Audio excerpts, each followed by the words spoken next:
Hi, everyone. Good evening. Welcome to Evoke Therapy Program's broadcast. It is July 20th, 2020. And tonight's topic is about coming home after treatment. That could mean right after wilderness, or that could mean after some kind of therapeutic placement after wilderness. And so it's really about that transition to home. And I'm also going to add on to that the idea of behavioral contracts. I allude at times to the idea that I'm not a big fan of contracts. And I'll talk about that more in depth. The reason that for me this broadcast this evening is important is because I think the discussion around coming home and around some of the therapeutic concepts this evening is so nuanced that it's even hard to put into print. As I was creating the slides for this presentation that I use for those of you that are watching, I use as my notes for what I'm going to talk about during the evening. I found it difficult to put into words the kinds of concepts that I'm going to be talking about. So I'm going to have slides for those of you that are watching, but really I'm going to be talking about the process, or as always, for me, the most important aspect of this is, which is the type of thinking that goes into the decisions that you make and the transitions that occur in this process. So let's first of all talk about what wilderness is, just as a context, as a backdrop. And the reason I think that that's an important context or backdrop is because it's important to understand what it's not. You know, it's not a fix. It's not a cure-all. And I know that you get told that. I know that probably everybody listening who's had a child in treatment thinks about that very clearly. Even if you've had a loved one in treatment, doesn't even have to be a child. I know you get told and you practice thinking about it in those terms, that it's not a fix. But I think that sometimes those moments of difficulty and regression from a loved one can often betray that idea in us, that we can have thoughts like we're back to square one. You know, things are just the same as they were before. Those kind of thoughts reveal this kind of unconscious idea in us that we expect it to be a cure-all. So let's run through really quickly a few ideas about what this kind of intervention is.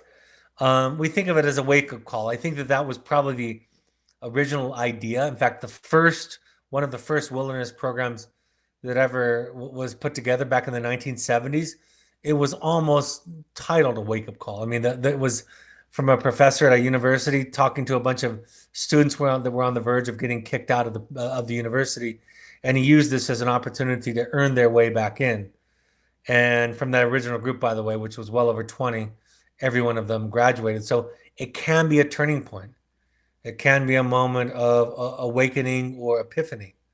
You know, there's something about difficulties and challenges that really wake us up to gratitude, wake us up to a recognition of what we have, and can be a reset.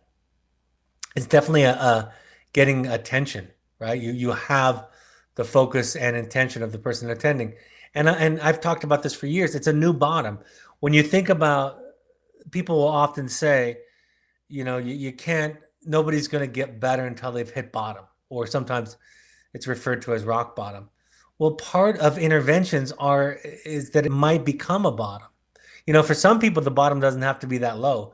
For some people, it can be feedback from a loved one. For some people, it can be getting a DUI or losing your job or a relationship failing. And for some people, it can be a lot more. But an intervention, a therapeutic program, can be a part of that bottom. This is definitely a time to buy some time. Wilderness therapy is a time to slow things down and to regroup and to buy some time. It's interrupting a crisis. And I talk to this idea with families all the time, is you don't want to make decisions in a crisis. And so, relatively speaking, wilderness therapy is a short-term decision, and you can regroup, you can refocus, you can have your nervous system down regulate, right? You calm down. You're not in that fight or flight place every day, and you can start to make decisions. Obviously, there's a therapeutic benefit to wilderness therapy. And by saying it's not a fix or a cure, I don't want to undermine the idea that there's some amazing things that happen in this process. You can't not be affected by something this dynamic, this profound. It absolutely is something that sticks with you. And while for some people the lessons may go dormant for a time, many people will tell me that years later they draw upon the lessons. I remember I bumped into, this is a strange context, but at a pool with my family in Las Vegas, I bumped into a client some years ago, and I really thought he didn't like much or make much out of the program. We saw some moderate progress, but as we sat down to visit, we ended up having these our chairs were right next to each other, and we sat down for a couple of hours to visit. He shared with me story after story of conversations that we had had or experiences that he'd had with the staff or the students that were several years prior to this visit. So it leaves a mark and a lesson on you. It provides evaluation, feedback. What's the next step? What's necessary in the next step? I'm not going to talk a lot about next steps besides home tonight. I decided not to make that a part of tonight's broadcast, but what, even going home, what are the things that are going to be beneficial or essential for success in the next step? Begin to establish the work and family therapy. I talk about it in terms of understanding what is your focus, what is your project. Generically, I share with parents that it's really, really important to shift the project from fixing your child to fixing yourself. In fact, I say this very often, that the child is overwhelmed by being the project. And you could argue, and many do, that they deserve that moniker, that label. But the fact of the matter is it's not a boon to help them. It's really a burden that they carry. And so if you can shift the focus, and I'll talk about this as we talk about transitioning home this evening. If you can shift the focus from what does the child need to be working on to what do I need to be working on? If you can shift the focus from what does the child's relapse regression plan look like? What are their red flags to what does my relapse and my regression look like? What are my red flags? If you can shift that focus, you can absolutely liberate yourself from a helpless kind of stuck position. So, establishing family work, what is it? Many people ask me very often, what is my work? And we hope to be able to intelligently describe to you what your work is. It's preparation for the next step. I talk about students and clients in our program going from a place of resistance to resignation as kind of that earliest acceptance stage, to eventually something we might call acceptance, to eventually investment. So it's not a immediate one-time event, but it's kind of this gradual moving along. And the preparation, taking the sharp edges, if you will, off of their behavior really does allow them to fit into a structure that's more liberal, that has more options, more freedom, more liberties. So you're preparing them for the next step. And as I talked about, part of that is the softening effect, taking the sharp edges off of demonstrative behavior and dangerous behaviors. You think about a setting for your child or for your loved one, and you would think about what does the ceiling look like? What are the options? Is there integration into the community? What kind of school options are there? And you think about things in terms of a ceiling. We often think about things in terms of a floor. I always say, I want programs to be a good fit for your child on their worst day, not their best day.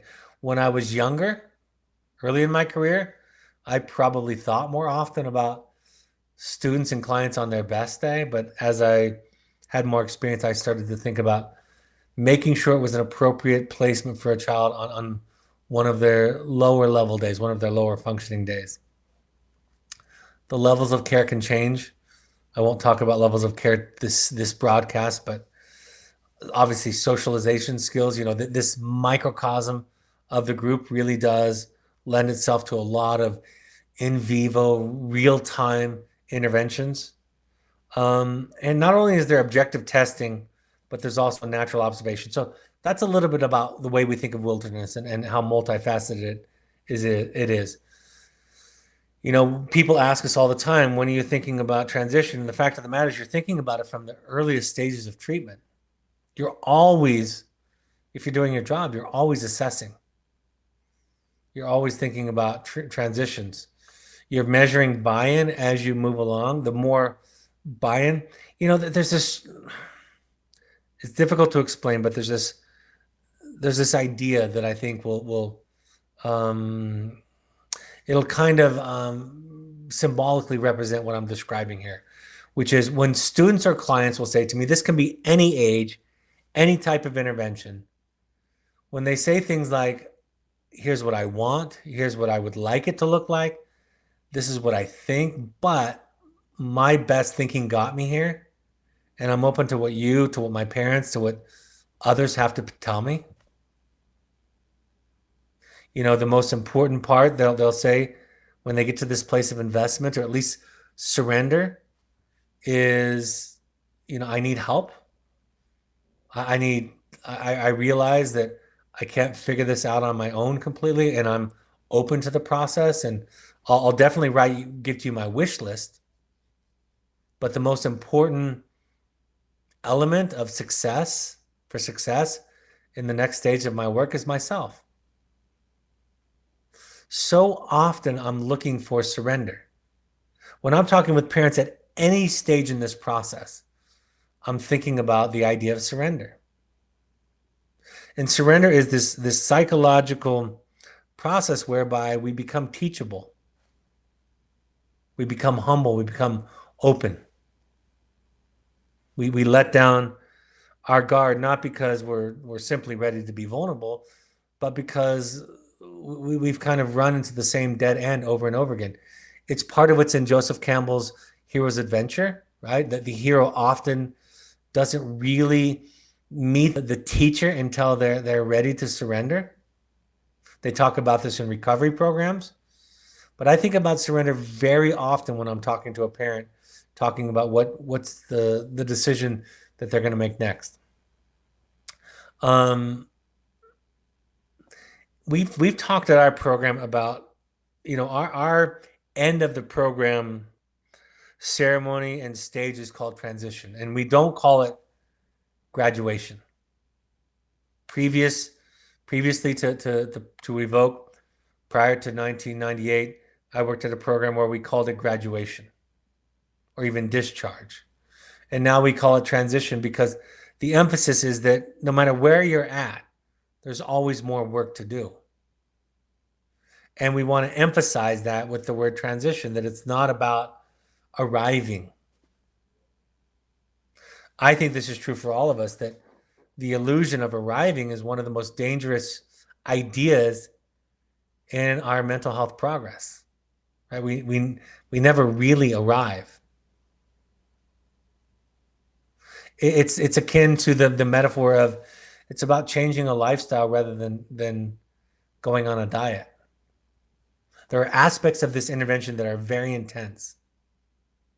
But the reason that we provide webinars for all of you perpetually, indefinitely, is because we want this to be at least an invitation to work on yourselves forever. It's your life's work.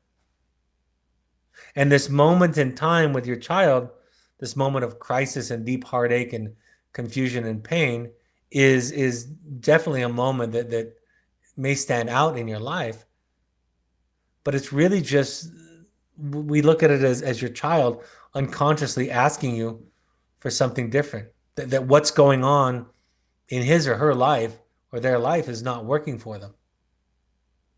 And so they need something else. And are you ready to do that? The most important thing I'll say at this point is, I think one of the most practically harmful ideas or maybe ways of thinking is what we would call polarized thinking. All or nothing, black and white thinking. Thinking in terms of success and failure. I think most of us know that for ourselves. most of us realize for ourselves that to measure ourselves with such a final grade can be really harmful for us personally. And yet sometimes we're so willing and apt to apply it to our children.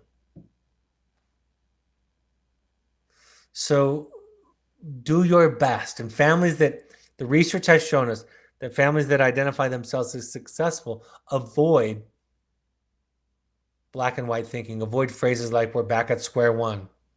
Things are just as they were before. That can be emotionally charged. It can be emotionally triggering. It can feel cathartic in terms of making you feel good for the frustration, for venting, for the pain, for the anger, and for the fear and anxiety you might feel. But it's not great to hear. I mean, think about it yourself. Think about it if you can. I can easily. And if you can't, congratulations. But think about a situation, a context, a time, an issue in your life that you've struggled with throughout your life. A vice, a habit, some theme that has become a challenge in your life. And if moments of regression, if people that you cared about, that you valued as authority figures in your life, imagine if they said, well, you're back at the beginning. Nothing has changed. This is all the same. Think about how triggering and overwhelming that could be. And this is not just a technique. This is really the recognition that while things might look the same, while things might be reminiscent, there's depth. There's something there that's different. You have experience. You as a parent have experience. You operate from a different place, and your child has in the background some resources that they might not be taking advantage of, but are there. So what happens after Evoke? I've talked about this. We have a bias at Evoke, a bias toward what we call aftercare, but anything after the care you're in is called aftercare. So in other words, we have a bias towards students and clients going to therapeutic schools and programs after Evoke before coming home, kind of a middle ground, a transitional program. And I want to make this as clear as I can. Our bias is not theoretical. Period.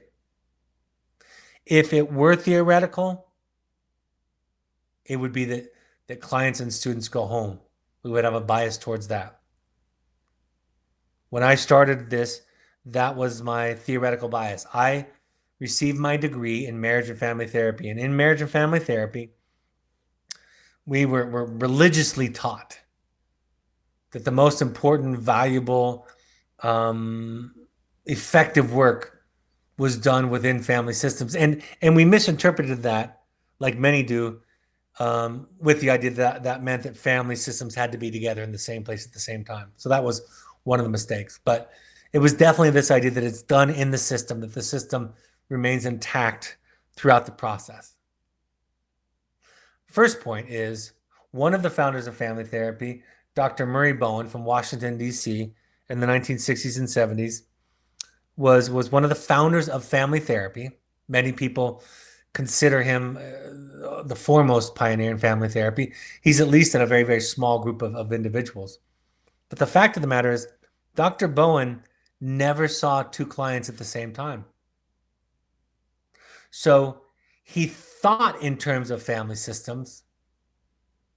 He thought in terms of relationships, but the fact of the matter is, he met with each individual. You're going to get to hear my dog in the background. Dr. Bowen only met with one person at a time. That was the model. But the idea is that you could shift individuals within a system, and that shift would have ripple effects on the entire family. And he was also preparing his individuals for systemic homeostasis, meaning that a system's tendency toward maintaining the status quo. And so by preparing individuals for the pressure on families to go back into old patterns, he could make more substantial change in families and family systems. So we first made that mistake. We thought that was essential. As family therapists, the people had to be in the same room at the same time in the same place, and it simply is not true. And so this temporary kind of pulling apart of the family, where you get to focus on what you're focusing on, they're safe, and they get to focus on what they need to focus on. You have this reset of the family, and then through letters, graduating toward phone calls during times of non-pandemic, family visits. You introduce more and more of the family together, and you practice being with each other, you practice old triggers. So our bias theoretically was go home after Evoke, but experientially, empirically, like from our own experience, we learned over time, over a period of years, that when families get to this point, and I could make theoretical arguments about why this is true, but when families get to this point, that they're best served often by the young people going on to a transitional program, some kind of in between, not quite as contained and therapeutically supportive as a wilderness program, but not all the way to that big step of going home. It's less, that second stage is often less dynamic, less provocative. There's not as steep of a growth curve, but there's time to practice somewhere in between with some safety net and some backdrop. There's time to practice real life processes. The juggling analogy. This is important, again, I think, in helping you steer away from all or nothing thinking. If I taught you how to juggle, in fact, I know how to juggle three balls pretty well. I can juggle 3 balls. For those of you that can juggle 3 balls, you're going to know this analogy. But for those of you who don't, you'll have to take my word for it. If you handed me a 4th ball and a 5th ball and a 6th ball, and I tried to juggle all of them, I would drop them all. In fact, that would be very hard to start with 6 balls and just end up with 3. I might be able to do it, but probably not. If you handed me 3 balls, even though I can juggle 3 and I already have 3 in my hand, if you hand me 3 more so that I have 6, I'm going to drop them all. Now, I haven't forgotten how to juggle. But juggling 4, 5, and 6 balls, for those of you who juggle, it's a different animal altogether. So the analogy is, when new challenges, when new freedoms, when new choices, when new influences, when new obstacles are introduced into your child's life, they're going to drop all their balls. It doesn't mean that they've forgotten how to juggle. In a way, wilderness therapy is the safest and easiest place that your child will ever be. Now, it's not pleasant. It's not easy in terms of the creature comforts. But it's easy because it's clinically designed to support young people in being successful. And there's a tremendous amount of therapeutic and peer support. And students and clients will tell you this in retrospect, that in a way it was one of the easiest times in their life. So you take this supportive, albeit constricted environment, this small box, if you will, and then you introduce your child into the next box. And if it's home, that box is going to be fairly wide, and there are going to be a lot more balls involved in the juggling analogy. It's going to be challenging. You should expect to see regression. Even in ideal circumstances, you're going to see regression, but definitely expect to see them in those instances. So we have an aftercare bias because of our experience. The fundamental thing that I talk about with parents and children is, if your child can handle a yes, a privilege that they're requesting or think they've earned or deserved or demonstrated that they're ready for, if they think they can handle a yes, then they can handle a no. Sometimes in the field, coming home, next steps becomes a pretty consistent theme that we're dealing with your children. And that might seem silly because that's not going to be a fork in the road very often in their life. but we're just dealing with it as a boundary. In fact, when a child becomes more accepting, like I said, humble, open, when they've surrendered and they're more open to the idea of next steps, they definitely become more involved in the process as adolescents. Young adults get to be involved in the process a little bit more because of their age, their stage in life. But even adolescents, the more accepting they are, the more open they are to it, the more you start to listen to their wants and their wish lists, because you've gotten to that point where you're not battling over a boundary. And whatever happens next is a boundary. Somebody asked the question, I'll just address it here. What's the 2-step, 3-step process? That just refers to sometimes there's more than one stage between evoke and home. That's all. Sometimes it can be evoke, a transitional program, and then home. Sometimes if they're a young adult, they're not going to come home. Sometimes you might have a residential treatment center, which is a higher level of care, and then a transitional program where they're involved in the community. So there are different kinds of transitions to home. And oftentimes it's only when and after you've held a boundary firmly does a child accept it. You should expect regression during the adjustment period. Expect it. Expect it when they come home. Expect it at each step, each stage of the process. Expect regression. Like I said, do your best to stop holding on tightly and having rigid ideas about pass and fail. It's strange, but in a way, the emotional safety for your child, it's not perfect at Evoke. We wish it was, but it's probably more safe than most of the rest of their life. It's a really controlled environment with a lot of supervision. And coming home and next steps are a lot more like real life. As you come home, like I said, you have to balance the therapeutic needs with practical, pragmatic, everyday challenges. You're not insulated from your child's dilemmas. The higher level of care, oftentimes the more insulation between you and your child's difficulties. When your child is at home, right, you feel every twist and turn, every bump, every hill, every dive. You're on the roller coaster. Ideally, you try to get off, but it's hard not to feel it when it rumbles through your living room. At Evoke, you're removed from that. You get updates every week, maybe through the journal or other picture updates. You might get them a couple of times a week, but you're removed from that. And there's practice in that. There's health in that. It's a time to practice healthy detachment while still knowing that your child is safe. So home has much less insulation. I remember years ago, I had a parent describing to me their child's week.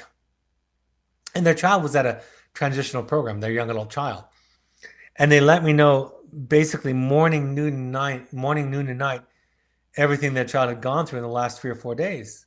And I said to them gently, I said, I think that's too much information for you to have access to. Your child has some people that where there's some accountability. They have some safety, right? They have some structure, some mentors, guides. And I think this is a time to take a step back. And no matter what, I don't know if this is 100% universal, but I think it's valuable, can be valuable to think of it this way. Nothing's going to be easier when they leave treatment. Plain as can be. It's not going to be easier. That doesn't mean that you don't do it or that you delay it indefinitely. It just means that you don't have any misconceptions. As hard as Evoke is, or a therapeutic program after Evoke, in between Evoke and home, as hard as those things are, the letters, the distance, the difficulty, the communication at times, I don't know that I've ever heard somebody say, boy, it's a lot easier now that our child is home. Things are a lot smoother. So it's going to be, because of that lack of insulation, it's going to be more difficult. What to look for when coming home. Meetings can be an option. I'll talk about my ideas about how much of these things you mandate for your children. 12-step meetings can be a part of the treatment plan. Therapy, of course, family and individual therapy can be a part of the plan. Um, Understand that you're going to take some risks, right? You're going to kind of open up the box, and failure is a part of that. Um, the question I always ask, either before evoke or after evoke, when things seem to be unraveling a bit, is your child willing to co-participate in a solution? All right? Are they willing to enter into a dialogue? I remember when my son, who had gone to wilderness therapy, and then this is my oldest, who's now 27, he was 14 at the time. When he was around 15 or 16, I was debating because things were starting to get difficult. We'd had some time, some success and failure and everything in between. And I was a little worried about his behavior. It was becoming problematic. But he was talking to me and he was telling me the truth. And I was working like crazy in therapy myself, trying to shift, made some really major fundamental shifts around this time that I'm thinking about. Had in my back pocket, figuratively and literally in my wallet, the name and phone number for the transporters who would take him to the next program if we were going to take that next step. And I'd cleared that plan B so that it could happen relatively quickly. But because we were talking and he was talking, I kept the lines of communication open. He did. I didn't make that decision. And he's been sober for 11 years. And he's having a happy, meaningful life. He's worked for me. He's graduated from college twice. He's having a very meaningful life for himself. It's your decision. When a child should come home is your decision. We'd like you to be honest with yourselves about your thoughts. We'd like you to be honest with yourselves about anything that might be a misconception. We might challenge some faulty thinking, but it's your decision, and it's going to be messy. And if I remember one time I was at a parent support group in upstate New York years ago, and we were sitting around and people were doing introductions, and a couple of the folks in the circle had talked about their process about Evoke and then a therapeutic program. They named one by name, and two of the folks had the same therapeutic program, which they thought was wonderful. And during that graduation from Evoke, they were on a wilderness high and thought things were nearly cured, right? But they talked about the kind of the bumpy road through and after that. It got around to this grandfather who was the primary custodian for his granddaughter, and he said, you guys have really burst my bubble because my granddaughter's graduating and we are in that high right now, and she is going to that school, that program that you guys mentioned. And of course, everybody jumped in to want to rescue this grandfather and say, no, don't give up hope. And, it's painful and difficult, but it's worth it. And it's kind of rescued. And he stopped them and he said, it's okay. You burst my bubble, but my bubble needed to be burst. And I know it can be too early. I know if you're week one at Evoke, it can feel really early to burst your bubble. But at some point, it's really about shifting to the journey over the destination. And I don't want to use cliches because they don't speak to the depth of this work. But it really is about the journey.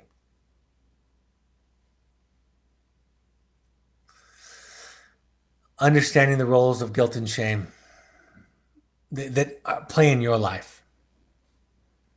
Those are primary vehicles that we use in parenting to parent our children. So understanding how they play into your child's issues. I think it's important that all parents get exposed to work on their own guilt and shame, specifically if nowhere else, in the context of Al-Anon or Families Anonymous, Codependence Anonymous, some groups that are there created to help people who are in a relationship with loved ones who are struggling with addictions or self-sabotaging behavior.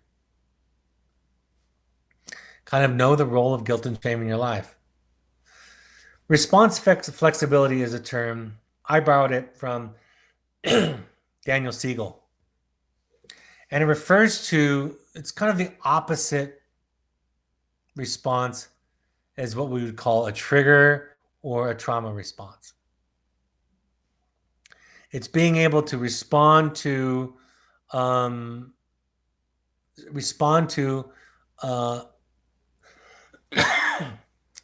a situation where your fight or flight response system is triggered. And therapy can evolve into that. You can develop response flexibility. You can bring back on your prefrontal cortex, the parts of your brain that can think rationally. But this process for parents is traumatic. You have trauma from your child and their behavior. You have trauma that predates your child. And the more you look at it, unravel it, see it, the more that you understand and develop skills in such a way that you can respond flexibly. That's the work. Embrace the journey and walk slowly. I want to talk a little bit about behavioral contracts. For those of you that are watching live, you can see some principles that I listed here.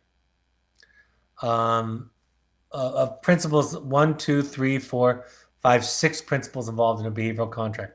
But let me give you an enormous qualifier first. I don't think that behavioral contracts are as useful as most people. I think that the reason that they fail is because parents innately think that they're going to do the work of boundaries for them. Let me say that again. The reason I don't think behavioral contracts work is because once they are in place, I think parents think innately that the contract itself is going to do the work of boundaries in and of itself.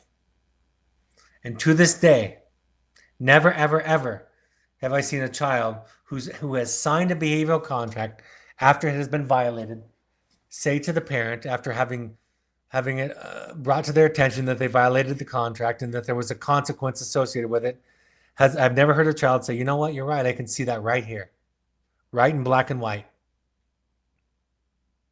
I can see that I've violated this idea in the contract, and I definitely deserve the consequence. I appreciate you pointing it out. Never. They will say that they signed it under duress. If you have a child sign and they're kind of right. This contract would never hold up in court. If you have to sign this contract to come home, there's no court in America that say that would be a legally binding contract, and because there was an enormous piece of leverage hanging over your head if you don't sign it. And I don't care how overt you make the discussion, it's true. They did sign it under duress. So they'll claim accurately that they signed it under duress. They'll find a loophole or look for a loophole, argue for a loophole in it, right? They'll have the same debates and arguments and counterpoints that they have if there is no contract. I think the contract can be helpful for the parent. I think it can be helpful so that you know that you're clear. Because I think what holds us mostly hostage as parents is insecurity, second-guessing ourselves, right? Being talked into, our soft underbelly exposed and talked into the fact that we hadn't been clear, or that the consequence, the rule was unfair. In fact, I think the contract can be valuable if you just write it for yourself and read it to your child, never give it to them unless they want it, and then put it in your pocket, put it in your file, put it in your desk drawer, put it in your safe, and have it there for your own satisfaction, your own reference point. But to write it out and to be clear as you can. I remember one time I was working with a parent with a child in a contract, and we were kind of fleshing out the last few details during our transition process. And the child said very, very clearly, he said, "Mom and Dad, it sounds like you need to be on the same page. That would be helpful for me because I'm not clear. If you are, I'm not clear where we are with this." And that was great. It was great as part of a process. So I don't use them. I can provide this document that we have, but it's not going to do the work for you. You're still going to be challenged with the same ideas. You're going to be challenged with the same emotional vulnerability, the emotional pressure to capitulate. I talk about the principles about have a starting philosophy.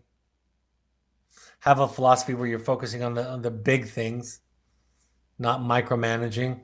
I talk about being specific instead of vague, about having positive and negative consequences for them to earn, focusing on natural and logical consequences, try to get on the same page as parents or co-parents, and then finding out where you can negotiate and where you won't. Find out what's non-negotiable. Those are kind of the concepts that go into it. But again, the contract doesn't do the work. And I think a lot of parents wish it would. And they get frustrated when it doesn't.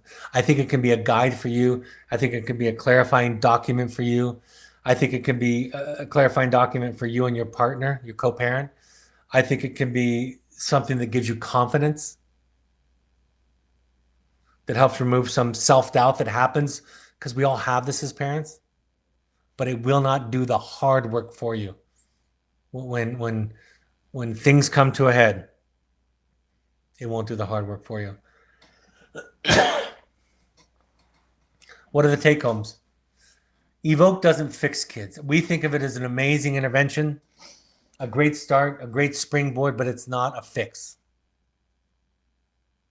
It's giving everybody in the family a wonderful boost, a wonderful shot, a moment. It's building some bridges. It's doing a whole bunch of things, but fixing isn't one of them. Like I said, we have an aftercare bias toward programs, but you have to make the decision. It's yours. Taking your child home or not is too big of a decision to defer to a therapist. In fact, our ethical codes as therapists mandate that we don't advise people in major life decisions. It's inappropriate, unethical. So we'll talk to you about the principles. We'll talk to you about your thinking. Right? I remember one father said, "Well, I'm definitely having my young adult son come home now because when he went away to college, things fell apart. So I'm having him come home this time." And as we pulled that apart a little bit, I said, there seems to be in your thought process this idea that you can control it, and you can't. That I will challenge. I say to parents all the time, I'm not going to challenge your decision, but I will definitely challenge the thinking that goes into the decision. That's fair game. Oh, this idea of chasers. This was shared with me by a therapist who specializes in doing parent coaching after children come home from treatment. She described 3 sets of families. She said there are families where children and parents are motivated. There are families when parents are motivated and children aren't. And there are families when neither one are motivated. She said there are really no families where parents aren't motivated and children are. So we don't ever see those. There's no families in their experience where the child is motivated and the parent isn't. And she said, with parents that are motivated and children that are motivated, obviously we have a great deal of success. And when both aren't motivated, we have very little success. But this is the interesting thing, and she called them chasers. That was the nickname that she had for them. She said, in the families where the parent is motivated and the child isn't, we have about the same amount of success as when both are motivated. In other words, according to her anecdotal, she'd been doing this for a lot of years when she shared the story with me. According to her anecdotal observations, they had relatively an equal amount of success as long as the parent was motivated, whether or not the child was or not.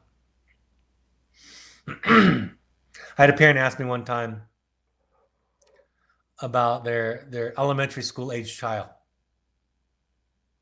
And their question was, how do I get my elementary school 8-year-old, 9-year-old to understand it? And my response is, you don't. Their prefrontal, I mean, one of the mistakes that we make with our children, I have 4 children. One of the mistakes that we make with children is we expect them to think like adults, and they're not. Children are not mini adults. Their brain operates qualitatively differently than ours. So at first it's behavioral. At first it's boundaries. Later on, the dialogue can become part of it. But it's so easy for a lot of parents who are thinkers like myself to get seduced into the dialogue. Yes, I want you to ask how your child is feeling. Yes, I think it's valuable and crucial that you develop a culture in your family very early on that behavior is a way of a child manifesting unspoken feelings. That's a part of it. But over reasoning and over lecturing can be one of the pitfalls in this process, and not having expectations that are developmentally inappropriate. I talked about the research in black and white thinking. I've talked about behavioral contracts. You can use it. You can even share it with your child, whether they sign it. In fact, I probably would prefer that you don't ask them to sign it, except for the fact that to say that they've read it. But don't take that signature as a signature of agreement, in the sense that they're signing it. If they're signing it to come home, it's not fair. And then when behavior comes up that's written out in the contract, pointing it out to them, and I can't tell you how many parents, dozens if not hundreds of parents, have shown me contracts that they'd written pre-evoke, and showing it to the child to kind of prove to the child that they were justified in their decision to parent the child, to set a boundary. As you know from my work, the shift is from getting it right and being right to just being a person. You get to have your boundaries. Go to meetings and do therapy for yourself as soon as possible. Therapy and meetings for children coming home. I've changed over the years. I say you can require whatever you want. I don't tend to encourage families to mandate individual therapy when children come home. Family therapy, that's a family process. But individual therapy, I think it can be an offering, but I don't know that mandating it is all that helpful. Therapy, folks, is hard. I'm a 52-year-old client, and getting something out of therapy for me is hard work. And if I didn't want to come, it would be tremendously more difficult. So I can't tell you what to do, but I'm less inclined to suggest that you mandate therapy. I think you mandate kind of behavior. Getting a job, doing well in school, having discussions, maybe coming to family therapy so that we can work on communication and boundaries with family therapy. Same with meetings. You can mandate meetings, but many clients go home and go to meetings and end up using and going to meetings to try to kind of cover their ground. So do what you want, but I don't think that they're the end all be all. Like I said, you're going to take risks. There's going to be mistakes, and then there's going to be learning that comes from it. I think I have a couple of these. Most importantly, do your work. Do your work. Be clear on what your work is. In some sense, they're ready to come home when you're ready to have them home. Now, that might feel really heavy for a lot of you, and they'll claim that it's completely unfair that they should pay the penalty for your unreadiness. But that's called being a child to a parent. Children pay the price for our unreadiness in an infinite number of ways. So in a way, they're ready to come home when you're ready to have them home. And that's some complex combination of their work and your readiness, your individual readiness. Be honest with yourself about whys. Is it out of guilt? Is it out of making up for sending them away?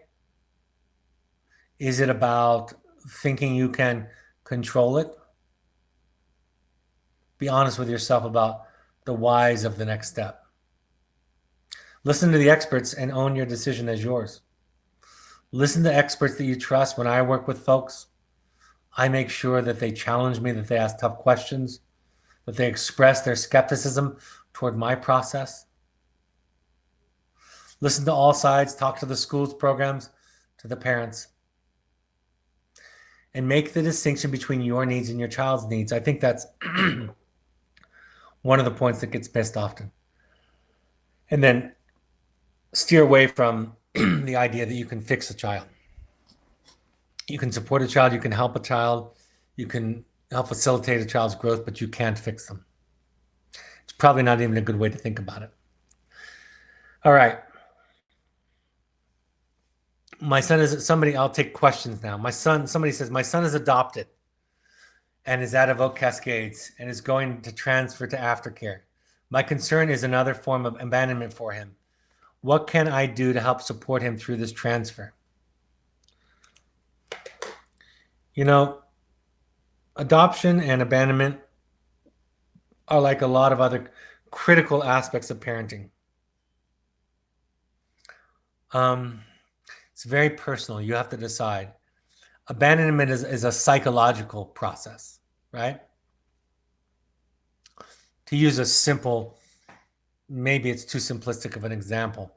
If I leave my son in the emergency room while the doctors are operating on him, he might feel abandoned, but I'm not abandoning him. I say this in my most recent book, you cannot control whether or not a child feels loved by you. You can only control whether or not you love your child. You cannot control whether or not a child feels abandoned by you. You can only control whether or not you abandon your child. The former is outside of your control. If you attempt to try to control how a child feels, you've lost connection to them. You've fused with them, become one with them. And I don't mean that in a good way. So you don't abandon your child because you make the decision that's the best decision that you can make. And sometimes that involves you living in the same house, and sometimes it doesn't.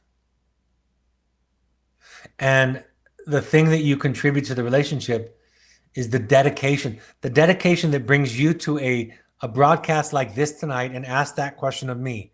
Bring that with you and keep that with you. And when he or she accuses you or they accuse you of abandoning them, you don't argue. You just stay the course. Keep doing your work. Keep showing up. Keep loving them. And in the long run, playing the long game, they'll know that you didn't abandon them. But we can then be held hostage by that, especially when our children have experienced trauma like that of being put up for adoption. It's very personal. It's very much your choice. Do the work that it takes as a adoptive parent. But separate yourself somewhat. excuse me, separate yourself somewhat from what they say they're feeling. Listen to it, consider it, run it through your filter, but separate yourself from it enough. Be clear. Someone says, while in treatment, my son would say he just wanted us to do our work. I've been doing just that by going to meetings, therapy, workshops, become more of an active listener and learning to set healthy boundaries. He has been home 3 months and truly feel I have modeled just that. So is it unrealistic to expect the same from him? He says he does not feel the need to continue therapy, attend meeting, or do service work to stay sober, all of which are in the discharge contract. How can we have a conversation around this without it being about my fear of him relapsing? I can say that he is definitely showing up in other ways, and for the first time really connecting and communicating as well as respecting boundaries. I think you asked this question early on, and I kind of addressed my idea. I mean, I don't know. I think it goes to your question really speaks to everything I've talked about tonight. It really doesn't matter what he agreed to in the discharge contract. If you want to make that the rule to live in your house, if he's a young adult, that's your rule. You may consider not managing the kind of steps to get there, but just monitoring the big steps. It's up to you. There's no right answer to this. And I have seen parents take various to make decisions with your questions in various ways over the years, and there's no one right way. It's a way of being. It's a way of understanding yourself in relationship to your child. What are your thoughts on negotiating or not negotiating using drug use at home? What are response flexibility examples, or there is none?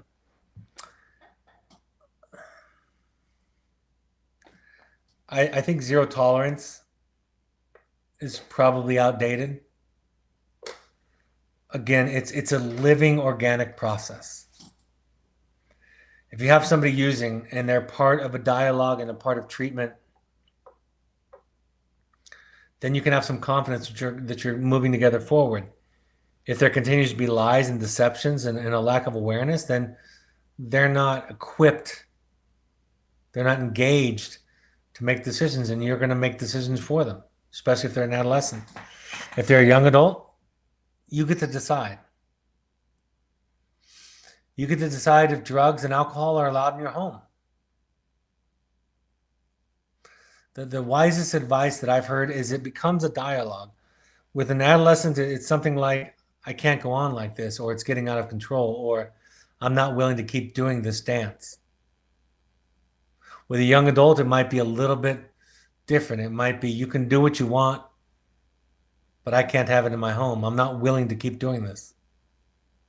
We're going to need to find another arrangement. So you see this threat of zero tolerance versus a process where you say, discuss, and describe that you're not willing to do this indefinitely. It's a different kind of energy.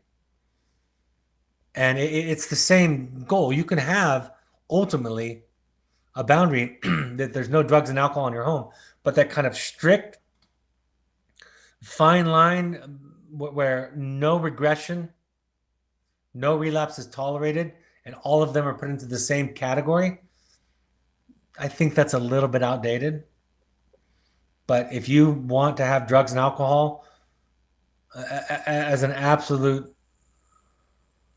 boundary in your home that it's not allowed, absolutely. Especially when it's paired with the kinds of behaviors that go along with addiction, right? It's much different if I have a 21-year-old who's home from college in the middle of the year and who I know drinks, but drinks responsibly. That's a much different conversation than an 18-year-old who's drinking and lying and drunk driving and stealing and losing jobs and on and on and on. So I think it's much more complex than kind of the simple binary that we're used to thinking in terms of. Someone says, my adult son is willing to go to a residential treatment center, but says he's going only because it's what his mother and I feel strongly he should go.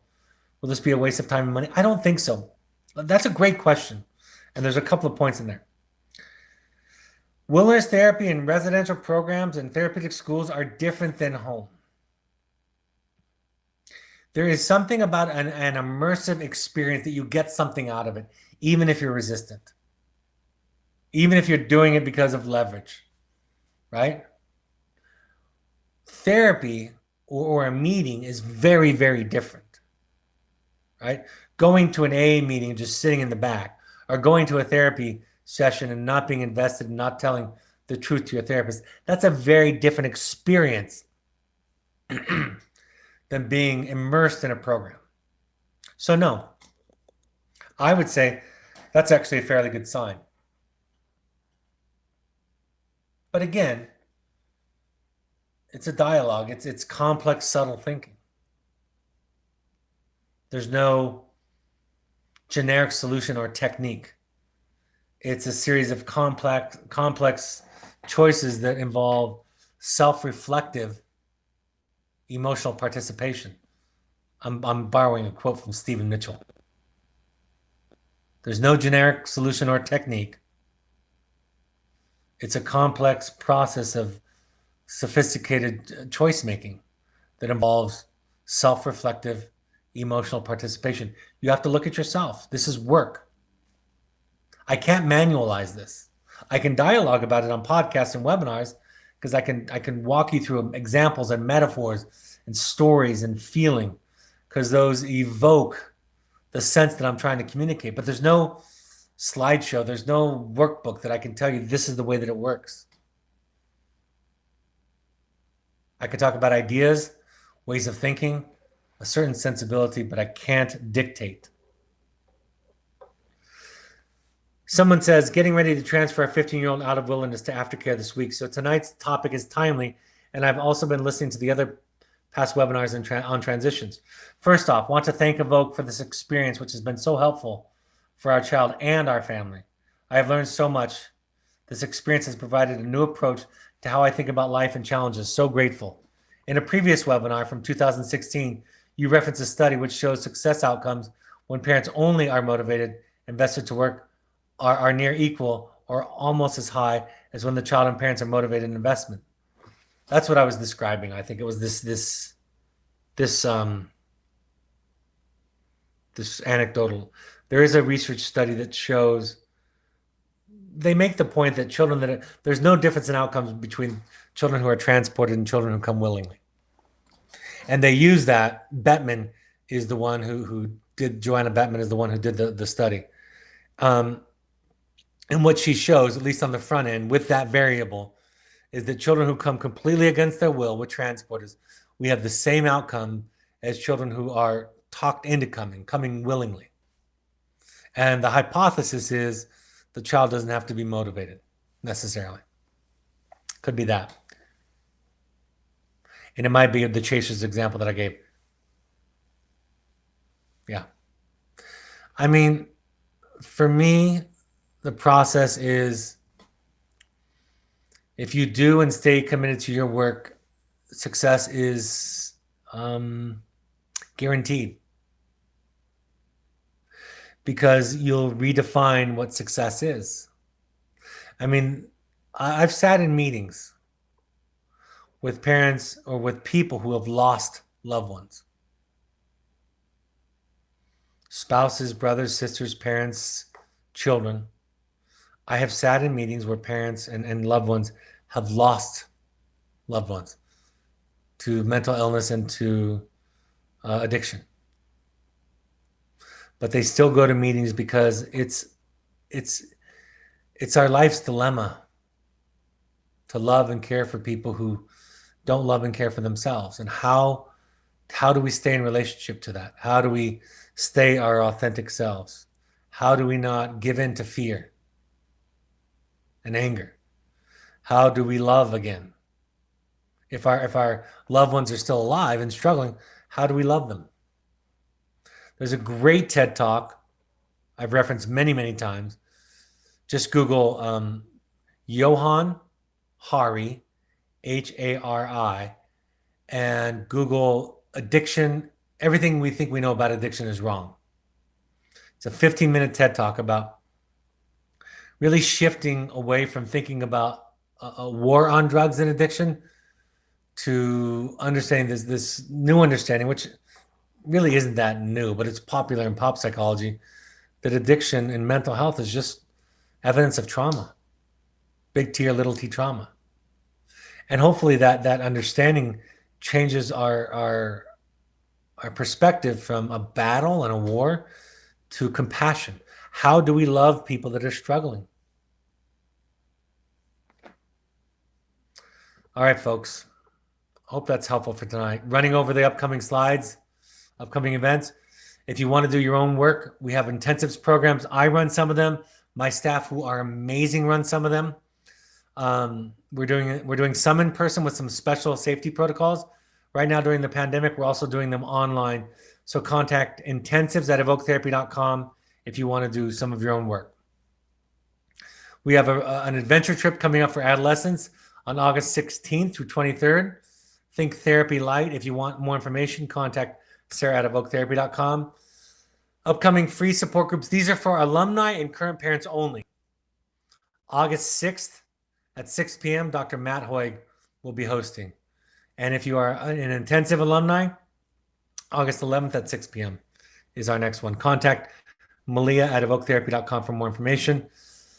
We would like all current parents to go to 6 12-step support groups. You can find those online these days. Al-Anon, CODA, Families Anonymous, Adult Children, also Refuge Recovery, and NAMI. All of these broadcasts are available on your favorite podcast app. Just search Finding You and Evoke Therapy Podcast. You can also find us on Twitter and Instagram or on Facebook. You can find us or our Evoke Therapy blog. My 2 books, The Journey of the Heroic Parent and The Audacity to Be You, are available on Amazon. Our next broadcast will be on healthy detachment and letting go of outcomes. Very popular topic. And I think another nuanced topic, actually. Sometimes it gets simplified in ways that I think are harmful and unkind to parents, actually. So that'll be this Thursday, July 23rd at 6:30, new time, 6:30 p.m. Mountain Time. 6:30 p.m. Mountain Time, this Thursday, July 23rd. Look forward to that. Thank you again for joining. Thank you for listening. For and on behalf of your loved ones, thank you for doing your work. I hope this is a helpful point of contact. Take care, folks, and I'll talk to you next time. Bye-bye.